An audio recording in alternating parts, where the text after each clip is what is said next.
nouveau bilan lecture et c'est parti. Comme d'habitude quand il y en a un, je commence par le roman et je vais vous parler du premier volume de The Devil's Sons édité aux éditions Plume du Web. Il m'a été recommandé par une amie, j'ai profité de la sortie de cette édition reliée pour me le procurer.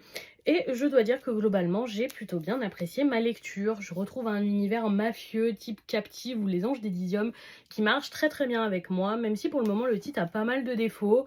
Et il y a la mythologie nordique qui est utilisée comme religion, qui pour le moment, à mon sens, n'apporte rien, à part que c'est des dieux différents de ce qu'on a l'habitude.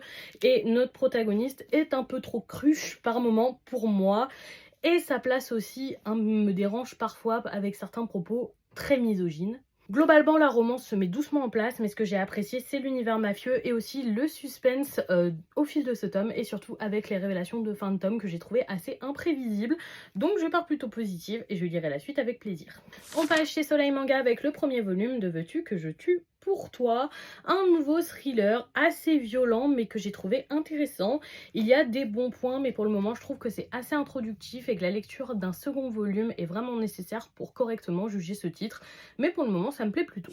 On continue avec les tomes 5, 6 et 7 de Gachi Akuta édité chez Pika. Je suis en train de regarder l'animé et mon chéri a acheté les tomes et j'en ai profité pour les lire et franchement quel bonheur. Le 5e tome a été riche en révélations sur différents éléments ainsi que le tome 6. Le tome 6 nous prépare à une nouvelle bataille et on a déjà les premiers affrontements dans le tome 7. C'est fluide, c'est agréable à lire, il y a de l'humour, les sujets sont super bien abordés, les personnages attachants. Franchement c'est une série que j'adore et je vous recommande autant le manga que l'anime.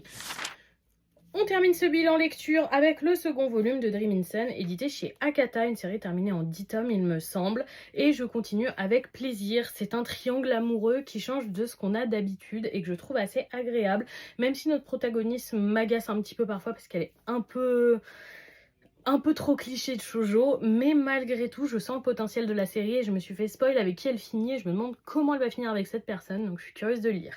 Et voilà pour ce bilan lecture, dites-moi si vous avez lu certains de ces titres ou si certains vous tentent, je serais curieuse de vous lire dans les commentaires et surtout je vous souhaite une bonne soirée tout le monde.